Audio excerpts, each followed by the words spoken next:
Welcome. Ana dhufa kam jirtan? Nagaadha. Egaa ani nagaadha. Harda inclusive chapter 3 identification of the impact of disability and differentiated service mata duree jedhu qabadhee isin dhiyaadheen jira.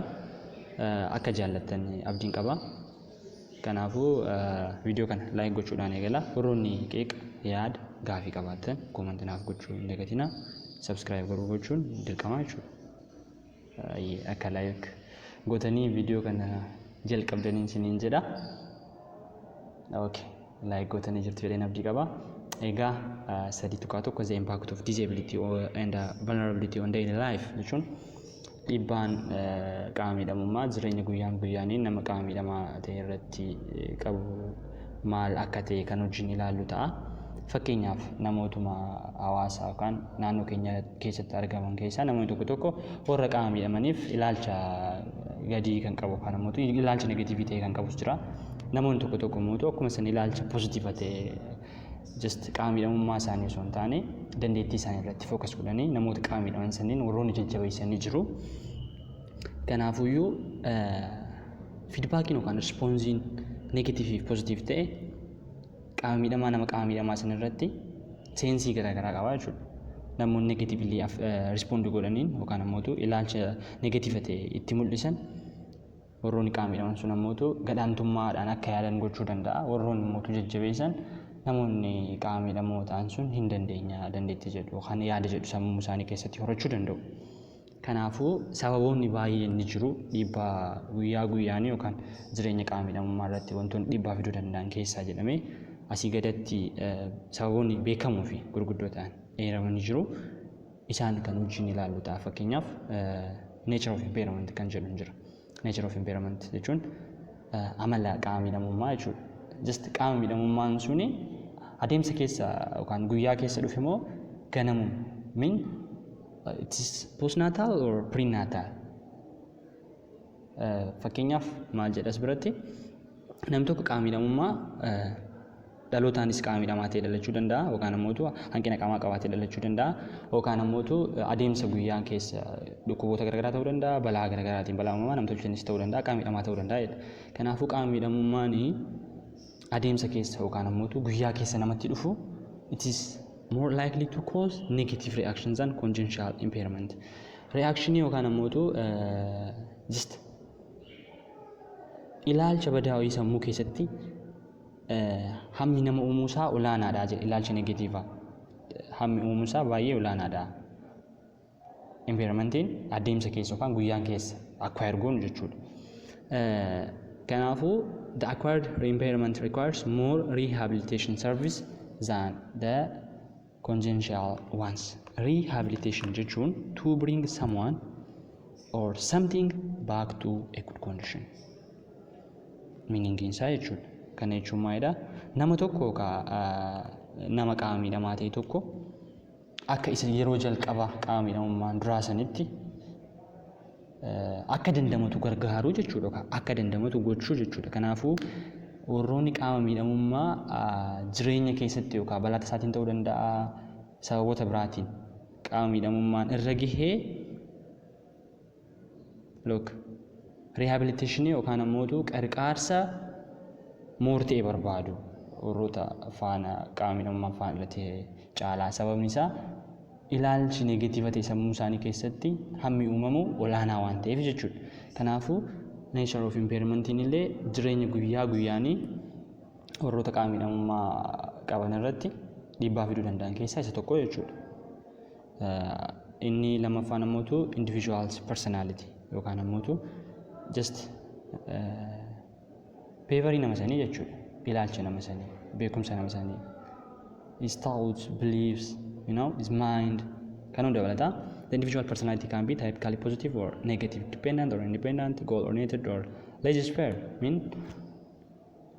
Just namni namarraan garagara amalaanis ilaalchaanis yaadaanis jechuudha. Namoonni tokko ilaalcha positiiva qabu, namoonni tokko ilaalcha negatiiva qabu, namoonni tokko yaada hirkattummaa of keessaa qabu, namoonni tokko immoo of dandeenyaa of danda'uun qaba yaada jedhu of keessaa qabu jedha as biratti. Sunis sirriidha. Kanaafuu someone with positive outlook is more likely to embrace impairment than someone with a negative outlook. Namoonni ilaalcha positiivaa qaban qaama midhamummaa isaanii wajjin sadarkaan jiraachuu olaanaadha jechuudha. Jechuun qaama midhamaadhaanii jedhanii amananii fudhatanii jireenya isaanii mootuu itti fufuudhaaf warroota yaadanii jechuudha. Warroonni positive mindii qaban. Akkuma sana mootuu someone who is independent will continue to be independent and someone who is goal-oriented will continue to set and pursue goals. Namoonni of dandeenya mindii jedhu of keessaa qaban of danda'uun qabaa, ani of danda'een jiraachuu qabaa, of danda'eetinis jiraadha jedhanii akkuma san kaayyoo kaayeffatanii warroonni kaayyoo san galmaan ga'uudhaaf meentaalitii akkasii qaban qaama midhamaa yoo ta'an akkasumatti yaadu jechuudha. Of danda'uun qaba. Amma namoonni tokko tokko qaama midhamummaa sababa godhanii warroonni just hirkattummaa baay'isuuf yaalan ni jiru yookaan yaadan ni jiru. Kana jechuu barbaadeeti jechuudha. Personality of individuals or individual personality kan jedhu. Inni itti aanu mootu the meaning of impairment to the individuals. Hiikaa yookaan maalummaa qaama midhamummaa nama qaama midhame saniif hiikaan isaa maalidha? Maalummaan isaa maalidha? Fakkeenyaaf let's say university jedhu kanaaf fudhannuti. University jechuun namoottiif hiikaa bakka iddoon namni deemee itti barumsa baratee jijjiiramee yaaduu danda'a. Nama birootiif immoo akkas ta'uu dhabuu danda'a. Nama birootiif immoo sanii olis ta'uu danda'a. Kanaafuu what is the meaning of impairment to the individual? This is the main factors that can determine the impact of disability. The impact of disability. Kanaafuu does the individual define himself or herself by his or looks or physical characteristics jedhee gaafata. If so jechuun namni tokko of kan define godhu physical characteristics yookaan ammoo wanta qaama isa alaa jiruudhaanidha jedhee gaafata. Namni tokko keessi isaa jabaa ta'uu danda'a. Alli isaatii fi ala isaatiin define of godhaayi jedhama fakkeenyaaf gaafiin kun. If so, he or she is more likely to feel defined by his or herself impairment and thus will have a negative impact. Kana jechuun maali? Namni tokko keessa isaatiin of madaala yoo ta'e feelingiin yookaan ammoo yaadni negatiivaa sammuu isaa keessatti carraan uumamuu xiqqaadha. Sababni isaa inni jabina keessa ofiisaniin amanaa hiikaa mataa ofii kan kennuuf yookaan ani jechuun jedhee kan inni of hiiku yookaan ija dhabuu yookaan ammoo harka dhabuu saniin osoo hin taane jabina sammuu isaa keessa jiru saniin kan define of godhu. Garuu namni sun harka dhabuu isaatiin of define ani bar nama harka hin qabne yookaan ani bar nama ija hin qabne jedhee yookaan of hiiku ta'e of define kan godhu ta'e namni sun maybe feel baqa ani nama gadiidha yookaan ammoo nama hanquu ta'e yooti jedhee negatively affect ta'uu danda'a. Kanaafuyyuu the meaning of impairment hiikaan qaama midhamummaa nama saniif qabu sunis impact disability determine gochuu danda'a jechuudha. Yookaan dhiibbaa qaama midhamummaa determine gochuu danda'a. Just inni sadaffaan kana. In arfan ammoo the individual's current life circumstance. The influence of this situation manifests through the following factors. Haalli jireenyaa namni qaama midhamummaan sun yookaan qaama midhamaa ta'e sun keessa jiru sunis miidhaa qaama midhamummaa yookaan ammoo disability determine gochuu danda'a. Murteessuu danda'a jechuudha determine gochuun. Dhiibbaan sun akka cimu yookaan immoo akka salphatu jechuudha. Haalli jireenya nama sanii fakkeenyaaf wantoota asirratti list godheen jira. The condition that individual is independent or dependent on others or parents in his her living. Jechuun namni qaama midhamaa ta'e sun maatii ofii irratti jiraatamoo maatii ofii irratti hirkatee jiraatamoo namoota biroo irratti hirkatee jiraatamoo of danda'ee jiraata wanti jedhu. Economic and academic status of the individual with disability. Haalli jireenyaa yookaan dinagdeen namni qaama midhamaa ta'e sun qabuu fi beekumsi yookaan academic status knowledge yookaan ammoo sadarkaan barumsaa yookaan beekumsaa namni sun qabu sunis if jedhu. The individual with impairments are happy with their current life circumstance. They are more likely to embrace their impairment, whereas if they are not happy with their circumstance, they often blame their impairments. Namni sun jireenya amma jiraachaa jiru yookaan namni sun yommuu isin jedhu fakkeenyaaf qaama miidhamaan tokko jechuudha. Jireenya amma jiraachaa jiru kanaan gammadaadha yoo ta'e qaama miidhamummaa isaa wajjin jiraachuu ni danda'a jechuudha. Miin waan negatiiva ta'e sammuu isaa keessatti osoo yaadne jechuudha. Qaama miidhamummaan akkuma waan xinnoo itti ilaalee qaama miidhamummaa isaa wajjin waliin jiraachuu ni danda'a. Weeraas garuu namni sun jireenya isaa amma jiraachaa jiru kanarratti yoo gammadaa hin taane yeroo baay'ee they often blame their impairments. Qaama miidhamummaa isaa yeroo baay'ee ni qeeqaa jechuudha, ni jibbaa jechuudha.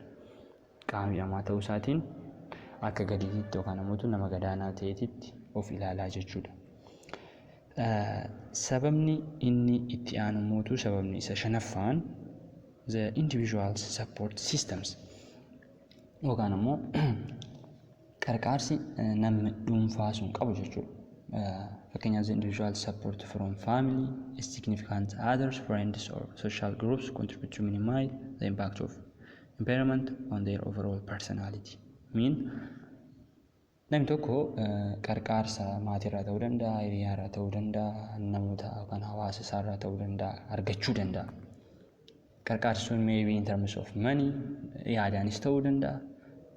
Waa baay'eedhaan jechuudha. Namni sun qarqaarsa inni argate yoo ta'e fiilingiin inni impairment isaatiif kennu baay'ee gadaanaa ta'a jechuudha. Jechuun of hin qeequu of hin jibbuu jechuudha. Qaama miidhamummaa isaatiin ani warra nama gadaanaadha ilaalchi jedhu minimize ta'a jechuudha. Fakkeenyaaf common effects of impairments disability may include jedha. Limited to health conditions of the person, mental health issues including anxiety and depression, loss of freedom and independence. This is the common effects of impairments. Yookaan ammoo dhiibbaa qaama miidhamummaa kan common ta'e yookaan ammoo waloo ta'e jechuudha. Yeroo baay'ee dhiibbaan impairmentii asirratti list kan goone jechuudha. Frustrations and anger at having to rely on other people's practical problems including transports, choice of activity, accessing buildings and employments. All these are the common effects of impairments. Common effects of impairments. Egaa asirratti common effects of impairment or disability jennee ilaallee jirra. Rakina fayyaa yookaan ammoo restriction fiduu danda'a, limited gochuu danda'anii, mental health issue aarii ta'uu danda'a, depression yookaan dibbitii kan jennuun san jechuudha afaan oromootiin. Loss of freedom and just ofitti amanamummaa fi bilisummaa sammuu dhabuu, sodaa aarii namoota biroo wajjin yommuu walitti dhufan sodaa ta'uu danda'a, aarii keessa galuu ta'uu danda'a, walii galtee namoota faana qabaachuu dadhabuu danda'u. Practical problems including just transportation irratti rakkachuu danda'u, geejjiba maybe taksii barbaadanii fakkeenyaaf blindness environment blindness osoo irra jiraate namni sun transportation irratti rakkachuu danda'a jechuudha. Iddoo osoo deemu barbaade rakkachuu danda'a. Choice of activities hojiiwwan garaagaraa irrattis yookaan gochawwan garaagaraa accessing buildings fakkeenyaaf gaafaan example tokko fudhannee jirra. Namni tokko gamoo bahuu barbaade just liftii waan hin jirreef dhabee jira, disabled ta'ee jira. Kanaafuu unemployment carraa hojii dhabuu namoonni even amma exclusioniin hin jira, dhiibbaan hin jira jechuudha. Namoota qaama miidhamoo ta'an irratti carraa hojii argachuun exclude godhu. Kanaafuu carraa hojii argachuu irrattis dhiibbaan hin jira. Problems with learning and academic study, loss of self esteem ilaalcha gaarii ofii qabaachuu san lus gochuu yookaan ilaalcha gaarii yookaan ilaalcha isaan ofiif qaban gadaanaa ta'uu kunniin hundi the common effects of impairment dhiibbaa impairmentiiti jechuudha. Kanaafuu but most of these negative effects do exist due to restricted environments not as a result of direct impact of the impairment jechuun dhiibbaan kunniin baay'een isaanii kan dhufuu danda'an jedhu qaama midhamummaa namichaa irraa yookaan nama sanii irraa qofa osoo hin taane restricted environments hanqinni bu'uuraalee misoomaa yookaan ammoo naannoon sun jireenya isaaniitiif mijataa waan hin taaneef rakkinnoonni kunniin isaan akka qunnamu ta'e fakkeenyaaf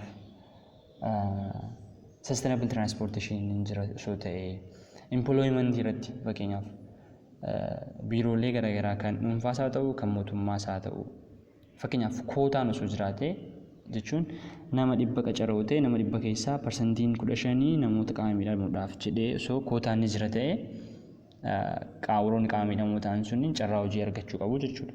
Garuu poolisiin akkasii waan hin jirreef naannoon jeneraalii keessa jiran restricted waan ta'eef qaama miidhamummaan isaanii maaksimaa yookaan dhiibbaan qaama miidhamaa ta'uu isaaniitiin isaan irra gahu ni dabala jechuudha.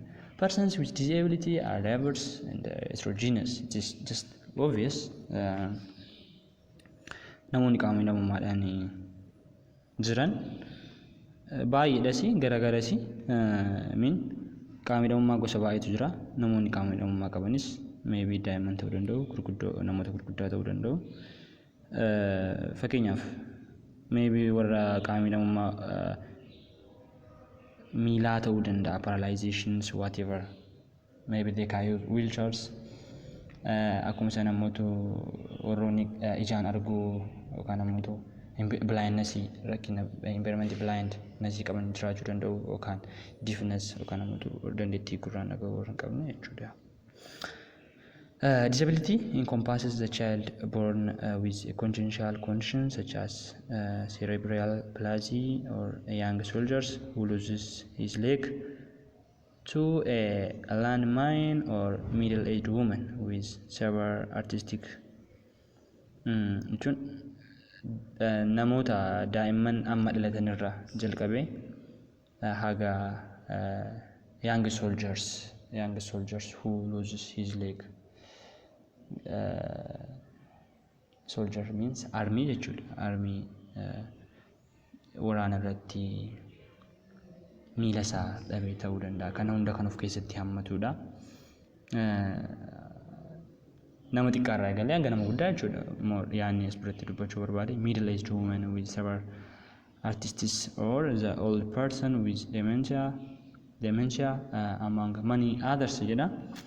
Health conditions can be visible or invisible, temporary or long-term, static, episodic or degenerative, painful or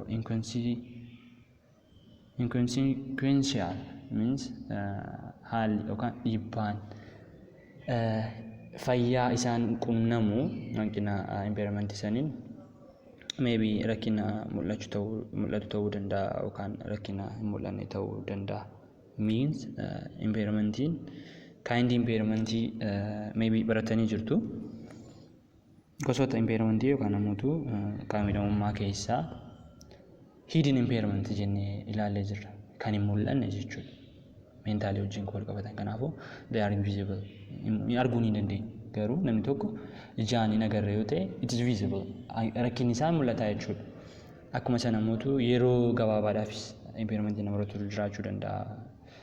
Yookaan yaalii yeroo xiqqootiin booda kan fayyu ta'uu danda'a. Long termis ta'uu danda'a impairmentiin suni. Kanneen maybe painful kan nama baay'ee dhukkubus ta'uu danda'a. Haala fayyaa wajjin wal qabsiisnee yeroo ilaallu jechuudha. Kanaafuu note that many people with disability do not consider themselves to be unhealthy.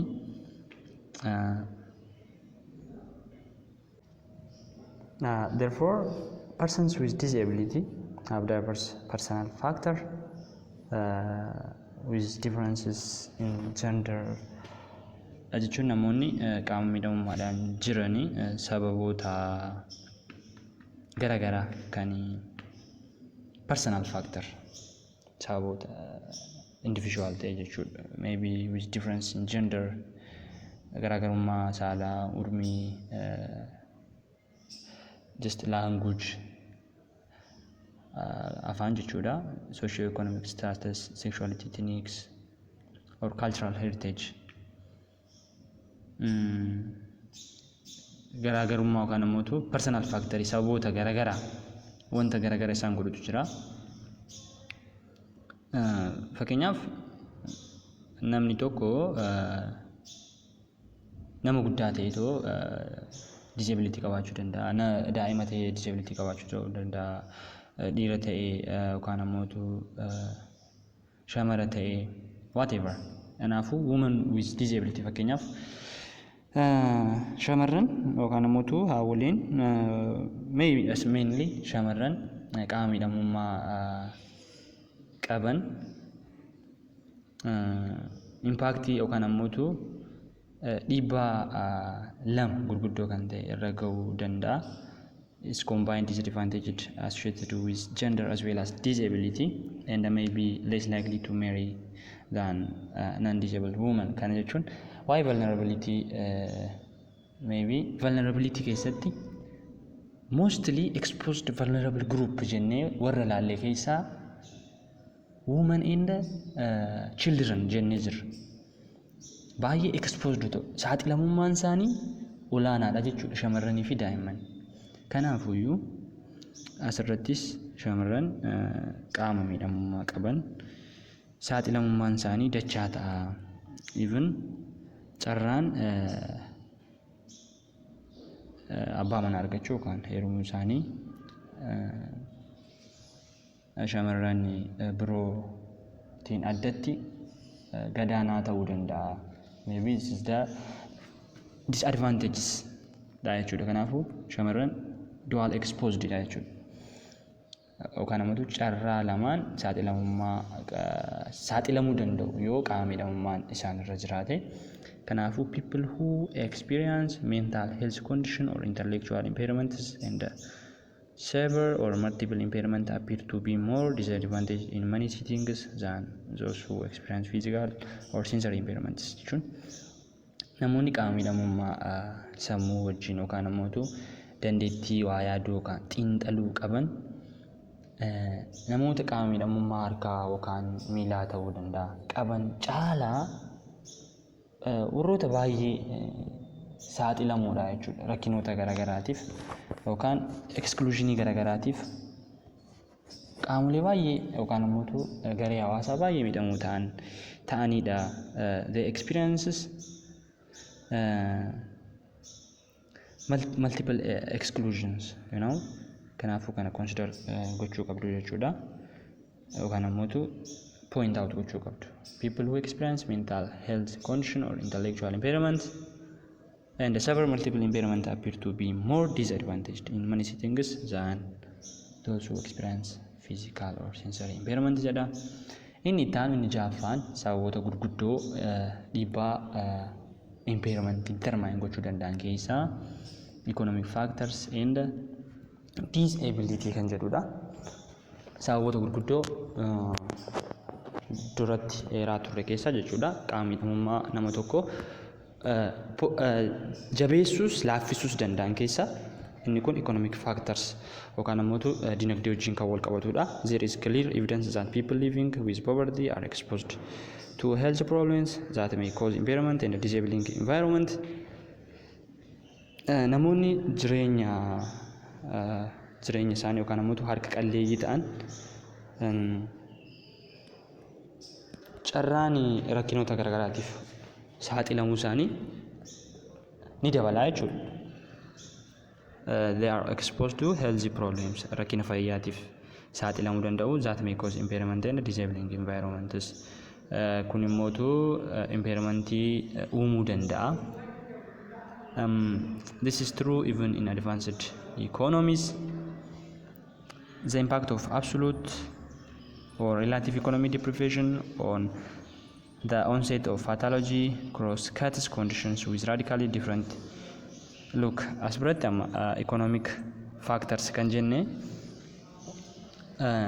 namoonni qaama midhamummaadhaan jiraatanii yookaan qaama midhamummaa osoo qaban economic strengthiin isaanii low ta'e carraan double exposed ta'uu danda'u. Even qaama midhamummaa yoo osoo hin qabaanne economic status isaanii gadaanaa yoo ta'e carraan isaan impairmentiidhaaf exposed ta'uu isaanii yookaan saaxilamuu isaanii ni dabala jechuudha.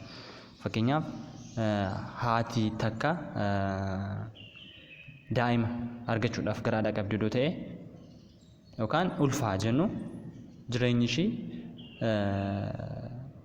jireenya hiyyummaataa jennu yookaan immoo economic strengthiin ishii gadaanaadha jennu. Kanaafuu daa'imti sun nyaata madaalamaa garaa keessatti hin argatu yoo ta'e daa'imti sun rakkina garaagaraatiif saaxilamaa gaafa dhalatu ammoo jabinni daa'ima sanii yookaan daa'imti sun wanti argachuu qabu ture sun hin argatu jechuudha. Sun ammoo impairment yookaan qaama midhamummaa biraatti isa dabaluu danda'a. Qaama midhamummaa wajjin maybe mental issue waliin wal qabachuu ta'uu danda'a. Intellectual ability isaa wajjin affect gochuu ni danda'a. Kanaafuu kuni economic status'idha jechuudha. Kanaafuu the lack of resources can adversely affect the ability of an individual to function with disabling condition. For example, fakkeenyas biratti someone with an amputated leg who has little money or poor health insurance may not be able to obtain the proper prosthesis, in which case the absence of the limb may then force the individual to withdraw from jobs that require these capabilities. Kanaafuu namni qaama midhamummaa miilaa osoo qabu haalli jireenya isaa yookaan ammoo qarshiin inni argatu gadaanaa yookaan xiqqaa yoo ta'e yookaan ammoo insurance care yookaan ammoo health insurance supportiin inni argatu gadaanaa yoo ta'e namni kun fayyaa isaa irrattis jireenya isaa irrattis qaama midhamummaan sun taayimsituu ta'a jechuudha. Taayimsituu jechuun impairment plus vulnerability jechuudha. Qaama midhamummaa dabaluu saaxilamummaa. Kanaafuu the similar economic resource can limit the options and the ability of someone who requires personal assistance, services or certain physical accommodations. Kanaafuu wanti guddaan as keessatti qabachuu qabnu laayifii namni tokko ran godhu puroo ta'e osoo qaama miidhamaa yoo ta'uu baate yookaan impairment iyyuu qabaachuu baate carraan inni impairmentiidhaaf saaxilamuusaa olaanaadha jechuudha. Akkuma sana immoo namni tokko impairmentii keessa jira ta'ee fakkeenyaaf yookaan disabled person impaired person ta'ee economic status isaa jabaadha yoo ta'e dandeettiin impairmentii isaa irraa dandamachuu olaanaadha jechuudha. Kanaafuu kunniin hunduu sanuma detail yookaan ammoo explain godhaa jechuudha. Fakkeenyaaf inni torbaffaan sababoota gurguddoo keessaa inni torbaffaan political factors and disabilities kan jennudha. Haala siyaasaa yookaan ammoo dhiibbaan siyaasaa fi qaama midhamummaa kan jedhu kan wajjin ilaallu ta'a. Political system through its role in designing public policy can and does have the profound impact on the extent to which impairments and other potential disabling conditions will result in disabilities. Kana jechuun haalli siyaasa biyyattii sun warroota qaama midhamoo ta'aniif carraa jiru babal'isuu qaba. Fakkeenyaaf poolisii garaagaraa meek gochuu qaba. Exclude osoo hin taane include poolisii include yookaan inclusionii baay'isuu ta'uu qaba. Fakkeenyaaf duratti example tokko isin fudhadhee ture.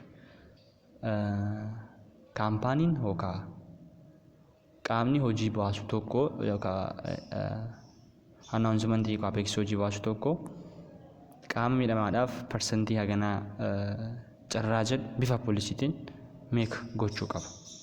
Yoo akkas hin ta'in unemployment rates of people with impairments or disability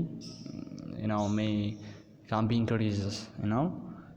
Kanaafuu kun political status waliin wal qabata.